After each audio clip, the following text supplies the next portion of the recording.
সবাই বুঝতে পেরেছো? হ্যাঁ ম্যাম। কি ব্যাপার আপনি? ঘড়িটা একবার দেখেন। সরি।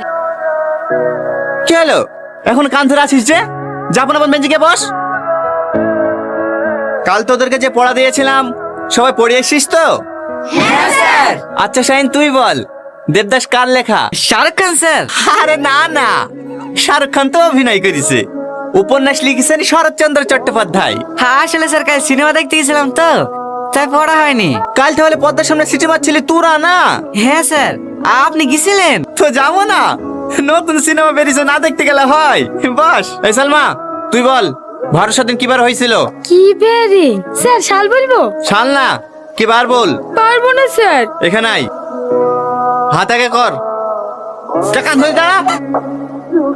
ভারত স্বাধীন কিবার হয়েছিল?